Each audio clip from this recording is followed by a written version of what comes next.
Hello and welcome into Jacket Sports Weekly. This is the first time that we've been able to have Jacket Sports Weekly since the fall of 2019. Since last year, the President's Athletic Conference pushed all sporting events into the spring semester. I'm Riley Holsinger. I'm going to be joined alongside Caleb Yager for this episode of Jacket Sports Weekly. Caleb, so far the men's soccer team 1-2 on the season. It's only win against La Roche by way of an 8-2 win, but the other two losses for the men's soccer team are in overtime losses.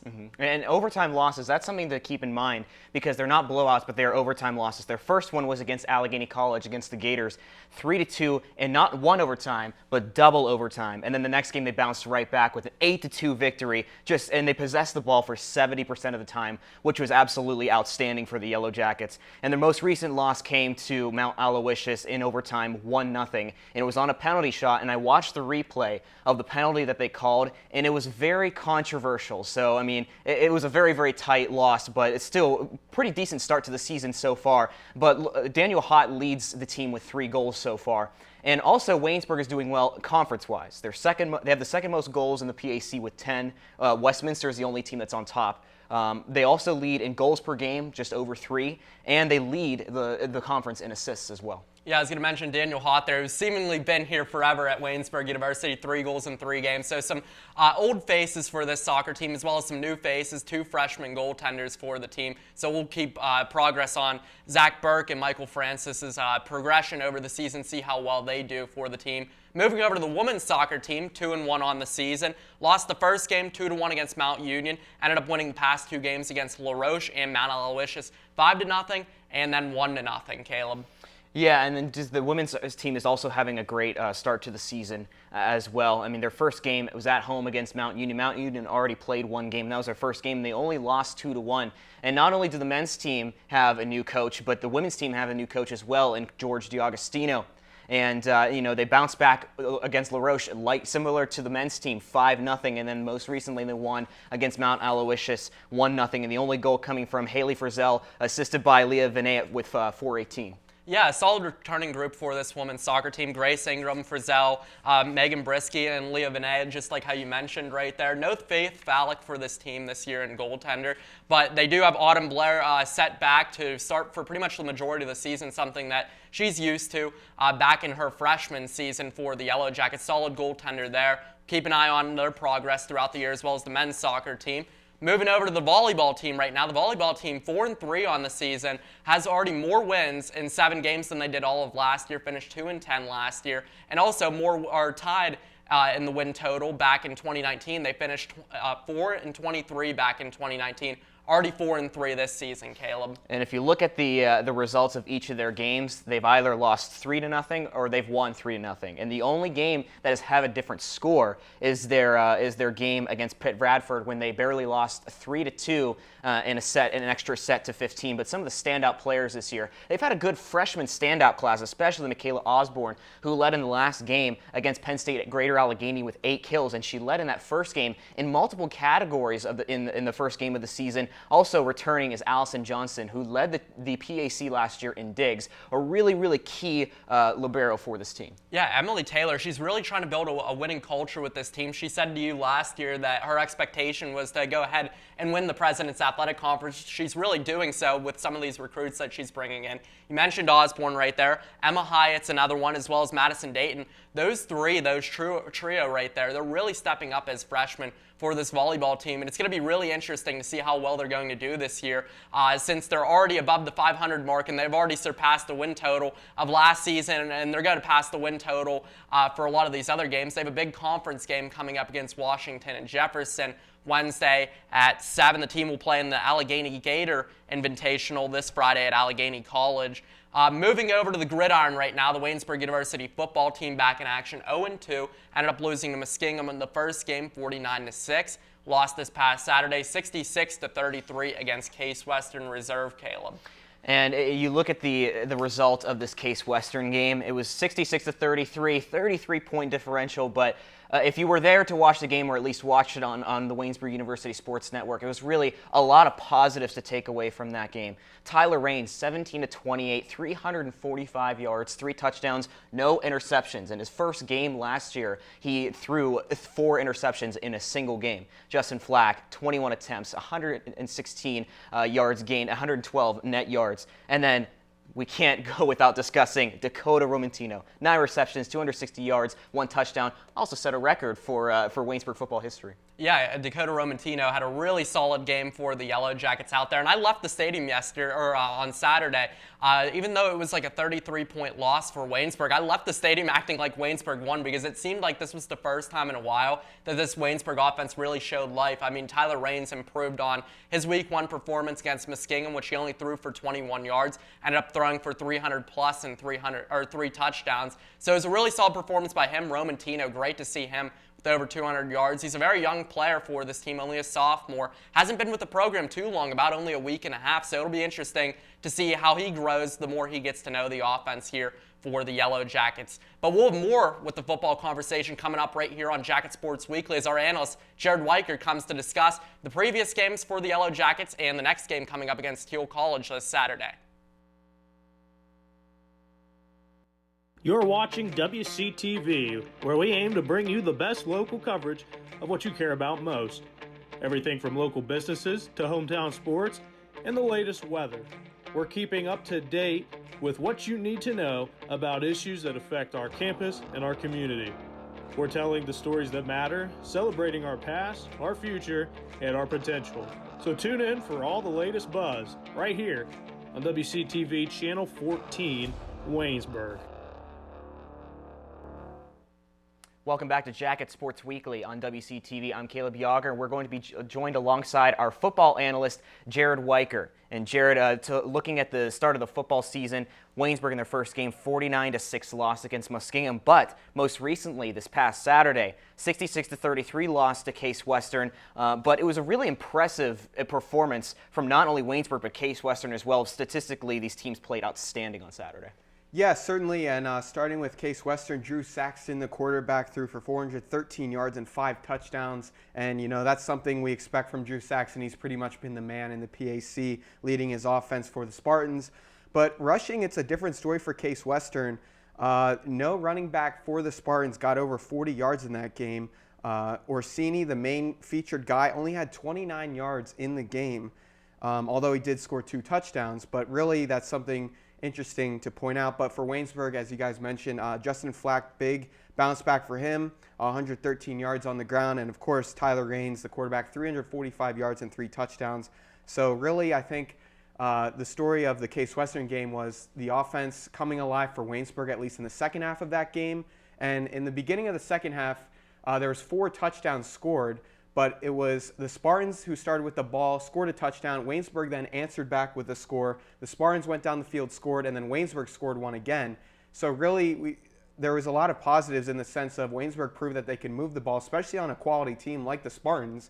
I mean, they're certainly the favorites of the PAC. So in terms of offense, obviously Drew Saxton and his Spartans killed it, but also Waynesburg bounced back on offense. So let's talk about terms of defense right now, because if you're a Waynesburg fan, the defense hasn't been pretty so far for the Yellow Jackets. Week 1, gave up 200 rushing yards. Week 2, gave up 433 passing yards and 5 touchdowns. What does the defense need to do to improve, Jared? Yeah, I think they need to build on what they did against Case Western in the rushing game, stopping the run. As I mentioned, no one over 40 yards for the Spartans. So I think the key is to stop the run. Obviously, it's kind of a cliche. You want to stop the run to make the opponent pass. Any good team wants to do that, but really I think that's something that they can keep as a positive moving forward, because they showed that against the Spartans. But in terms of just total defense, Teal actually is better. They're ranked 7th right now in the PAC for defense. Waynesburg at 9th, only better than Westminster. So, I mean, it's certainly going to be a big bounce back needed for Waynesburg in this upcoming game against Teal, but I think they can do it.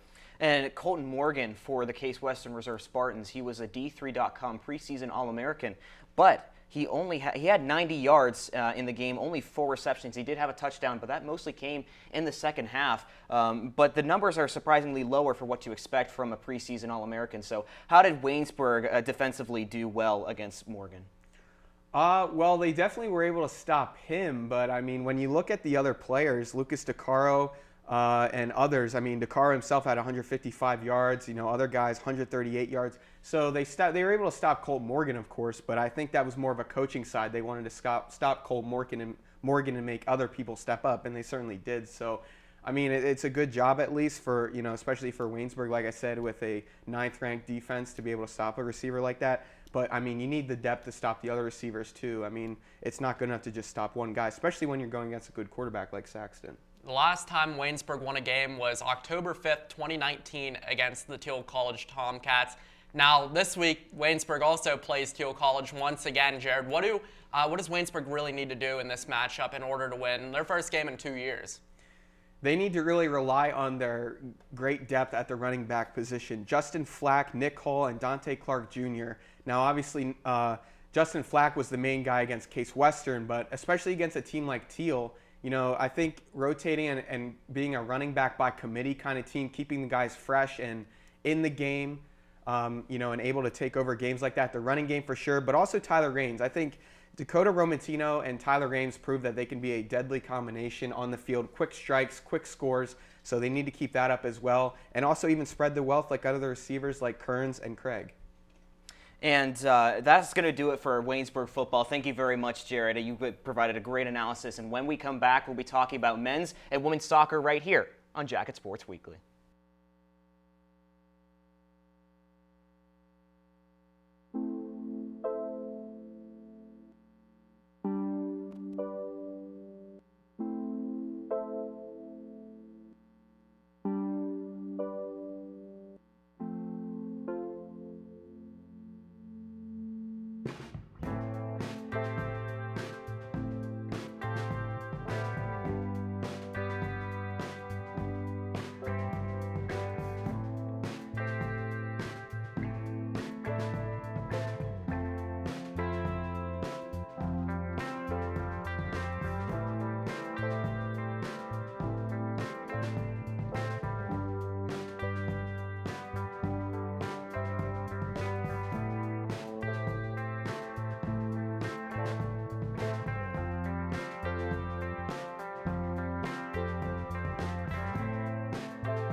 It's time to talk about the men's soccer team right here on Jacket Sports Weekly. Riley Holsinger, Caleb Yager, and our soccer analyst, Joseph Benzel, here to break down the men's soccer team. And now Brad Heheist, the former head coach for the Waynesburg men's team, he is out. New head coach Trey Lunger comes in for the Yellow Jackets. So, Joe, can you be able to tell us a little bit about Trey Lunger? Yeah, absolutely. Trey Lunger, a new hire for the Waynesburg University soccer team, hired back in May 2021, a former assistant of the Grove City Wolverines, and it's a great hire for Waynesburg. He went 7-2 overall under Grove City hire, and in the shortened spring season of that matter last season. And I've seen a lot of difference in this soccer team, a lot of great attitude and a lot of close fought games. So it's definitely a really good hire for them. Just a new attitude bringing to the table for this new team, and they've been in about every game they've been in. So, I think it's great. He's definitely changed things around, and I'm excited to see where it goes from there.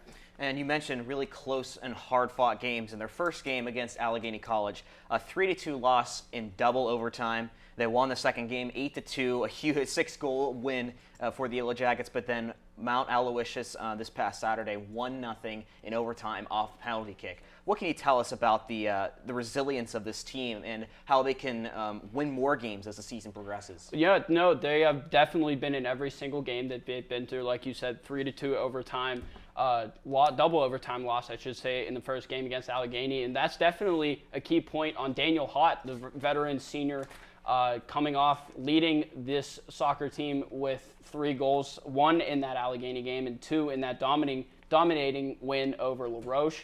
And, just their leader that they have fallen under, he's been playing very well, definitely dishing the ball very well to especially midfielder Connor Jacobs. He had that goal in Allegheny too, and he had definitely set him up in the other games as well. And, you keep falling on that leadership role and going forward into the season, I think it's going to be great. And especially other underclassmen stepping up, freshman goalie Connor Francis, and he's just been doing fantastic as well. In the last game, he stopped all 10 shots against him. You keep playing like that, you're going to have a really great season looking forward. Yeah, you just mentioned one of the names that I wanted to talk about a little bit more there about Francis, and also freshman goalie Zach Burke as well, two of the freshmen that have really stepped up for this team. How big is it to add guys like that to replace a goaltender who just graduated, Adam Dolan, who might have not had the best stats in starting in a normal season here? He only had a 56 and a 63% save percentage out there for the Yellow Jackets. So how nice is it to get some fresh faces in here that have been very solid so far? No, it's definitely great. You have a young, solid talent at goalie. You have have him solid now, have him great in the future for years to come. You keep playing like he does, you're going to see a lot of growth in that team around him as well. You keep having your young guys play well, your older guys are going to play well. They're going to have a lot of exciting games coming up this season, especially going to Muskingum on Wednesday. Wednesday the 15th. Going up there, showing what they have. And, like we said before, just repeating that they have been in every single game so far. And if they just, mold together and play well, veteran and new guys, it's just going to be great. I've seen a lot of promise in them so far, and it should be a really exciting season, especially with Connor Francis stopping. I just think that's amazing. All 10 shots against them as a freshman. You put that pressure on somebody at that stage and that level and plays effectively, it's going to have a really rolling factor to it. It's going to be great. We're on the subject of freshmen. We talked about the new freshman goalkeepers, but let's talk about the other freshmen on the team, like Seth Masadi, Sean Ormsby, Jordan Patterson, getting a lot of playing time on the field for these Yellow Jackets. And how much of an impact have they made so far for the Yellow Jackets this season? Yeah, Ormsby definitely did do well in that LaRoche game, getting a chance and putting it in through the net. You have that dominating victory to set yourself in that winning situation, especially at home. And you keep rolling off of that, keep hitting all your keys, and it's just going to be a great mold for everybody. Everybody playing well, team good, everybody plays good. They keep rolling off of that, and it's just going to feed off of each other. Have your veterans, have your young guys. Just a really well molded team so far. It's great. It's great. Thanks, Joe, for your analysis right here on Jacket Sports Weekly, the men's soccer analyst. When we come back on Jacket Sports Weekly, we'll have the women's soccer analyst, Tyler Zeman, to talk about the women's team.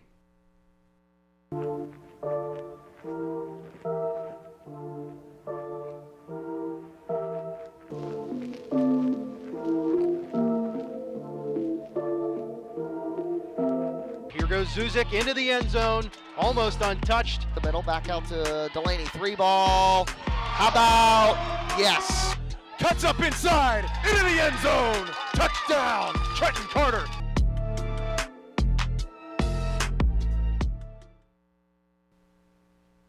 We just wrapped up our discussion about men's soccer. Now we're going to switch over to the topic of women's soccer. And just like the men's soccer team, the program saw a change in the head coaching position. So with Trey Lunger going for the men's soccer team, now we have for the women's soccer team George DiAgostino. And here to talk about that with us is our women's soccer analyst, Tyler Zeman. So Zeman, can you talk to us about DiAgostino in the new hire? Yeah, I think it's a great hire. He has loads of experience. He played at Grove City as a starter all 4 years at the defensive position. He was named second-team All-PAC his junior year, and he was first-team All-PAC his senior year. He led Grove City to the conference championship game his senior year as well.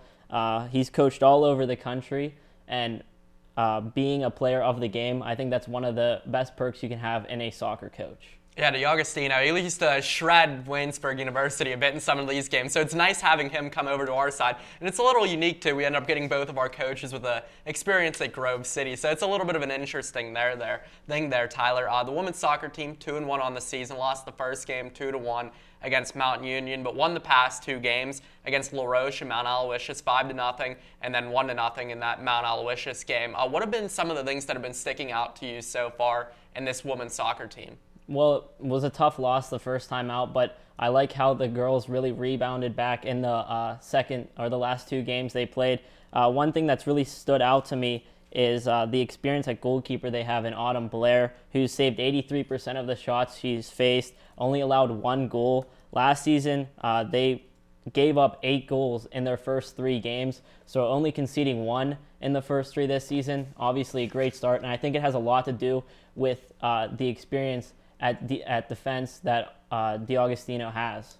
Yeah, Grace Ingram, really one of those good defenders for the women's soccer team so far. And then Haley Johnson, one of the freshmen coming in, leads the team with 2 goals so far. Can you kind of describe her impact so far for this women's team? Yeah, well, there was a lot of questions surrounding who could really step up and produce goals for the women's team after Jessica Silball left last year, who was really a key player for the Yellow Jackets. She already has 2 goals in the first 3 games.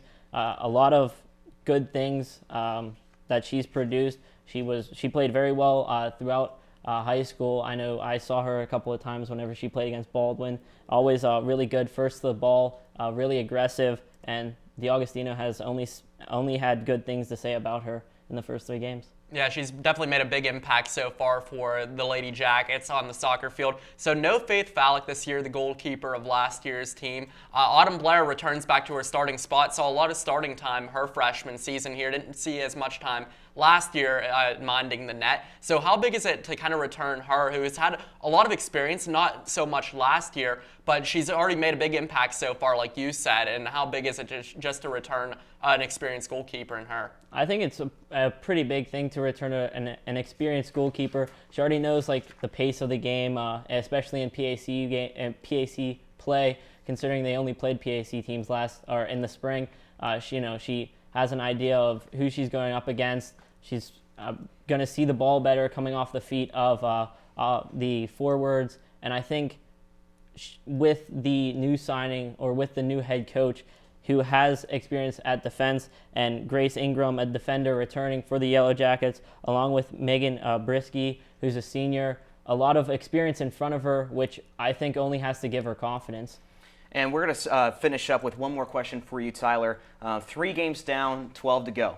How do you see this team kind of developing over the season, not only in non-conference play, but as they go into conference play in the President's Athletic Conference? Yeah, well, I think if they're going to be successful, they're going to need to see more goals, especially out of Haley Johnson and Emily Redmond. Also, Haley Frizzell, who scored the only goal against Mount Aloysius. So I think they're going to need their offense to step up, but being experienced at defense, if they can keep the ball out of the back of the net like they've been doing in the first 3 games, I think it's only going to bode well. And all they need is 1 to win a game. So. Thank you for your analysis, Tyler. We really appreciate it. And we were speaking of George D'Agostino, the head coach for the women's soccer team. Tanner Saprosky is going to sit down with him for an interview right here on Jacket Sports Weekly.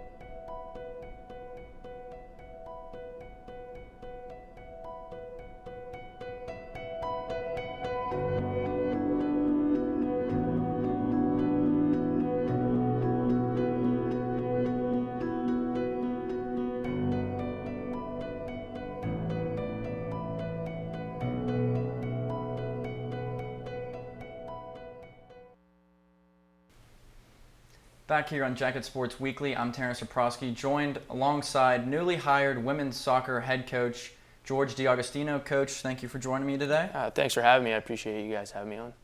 Just jump right into it. You played high school soccer at Seneca Valley, a well-established high school program, and a 4-year starter at Grove City College. Since you went through the process from high school to college, what kind of advice do you give to the incoming freshmen? I tell them you got to keep grinding. Eventually, your moment will come, and when you get that moment, you just got to seize it. So just keep working hard, and we're going to call upon your name at some point throughout the season or throughout your 4-year career here at Waynesburg, and it's just, when that moment arises, you just step up and you're ready to go, you're prepared. So, staying on the topic of freshman players, you have a lot of freshmen on this team this year. We do. Haley Johnson, Brooklyn Loveland, Allie Hall, just to name a couple, and they've all played really well so far this season. How impressed have you been with the freshmen so far this year? Been really impressed. The see their growth from day one when we moved in the middle of August here to where we are today, it's been incredible. They've been a real impact on our program, helping us not only build on the field but also off the field with our culture. So they've been producing as well, which is always a nice little bonus. Do you think, I mean, you don't see them off the field as much, but do you think they're kind of meshing together with the upperclassmen well? Absolutely, and we do that intentionally. So we do a lot of team bonding stuff throughout the course of the preseason, and then doing a lot of things like family dinners every week to make sure that we are getting that bonding off the field. And jumping into your playing career a little bit here, you were a senior captain at Grove City. You had a first-team All-PAC honor, a second-team All-PAC honor. What do those accomplishments mean personally to you? It means I have really good teammates that surrounded me, that put me in those positions to succeed. I wouldn't be there if it weren't for the guys that came before me to show me the way when I was at Grove City. And then I just took care of business when the time came, and we were able to do some really cool things out on the field. What's something that you didn't do as a college soccer player that you wish you had whenever you were there? Win a title. We got to the final and lost 1-0 tragically, but I did a lot. I had a great team on and off the field, and the one thing that did elude me was that championship. And so hopefully we can do it as a coach now.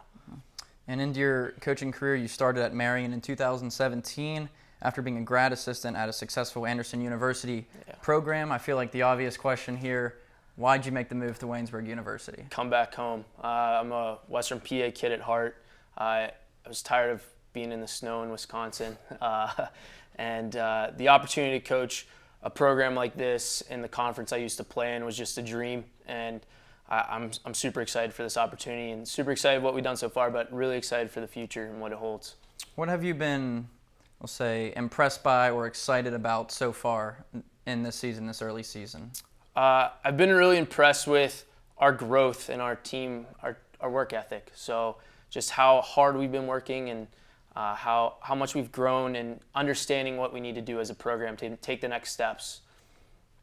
You were, based off of statistics and back whenever you were playing, you were clearly a defensive-minded player. How does that mindset translate onto the field when you're coaching this team? Yeah, I was defensively minded as a player, as a back, but we're going to try to be attacking minded at Waynesburg. At Waynesburg here. So we are going to try to score more goals, and then by having the ball more, we're going to have to defend less. How much do you depend, as a coach, how much do you depend on switching up formations and rotating different players in and off the field? It varies game to game based on who we're playing and the opponents and what the game plan is calling for. All right, last question here. I'll try to leave it on a positive, optimistic note. You're 2-1 on the season so far. Tough first game against Mount Union. You're on a 2-game winning streak. Where do you see the team going from here for the rest of the season? We're just going to take it one game at a time. So we're just going to continue to strive to get better and score goals and try to get some good results along the way. All right, Coach, thank you for joining me once you. again here on JSW, Jacket Sports Weekly. When we come back, Caleb Yager and Riley Holsinger will break down the top 5 plays of the week.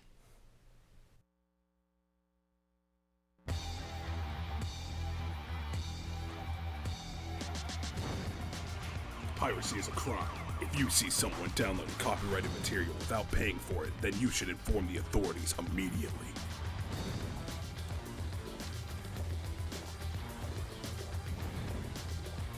If you download any copyrighted material from the internet without paying for it, then you should go to jail.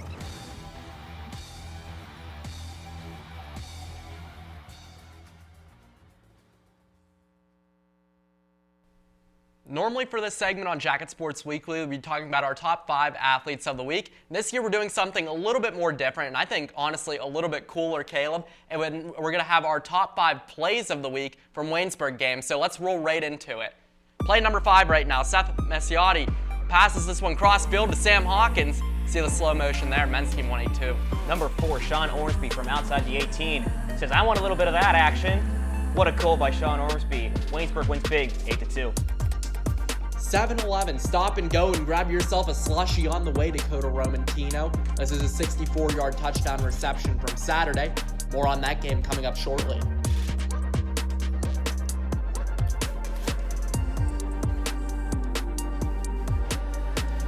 We got number 2, women's soccer against Mount Union. What a goal by Haley Johnson on the corner from Emily Redmond, puts it in the back of the net. Heads up play right here. Tyler Raines getting scrambled, tosses it above his head to Justin Flack, who picks up a critical first down and more on a big third down.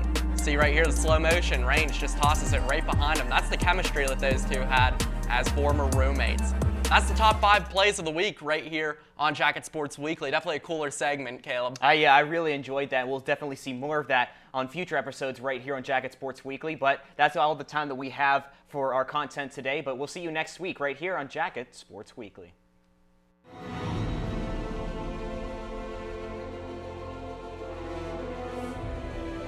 This has been a production of Waynesburg Community Television.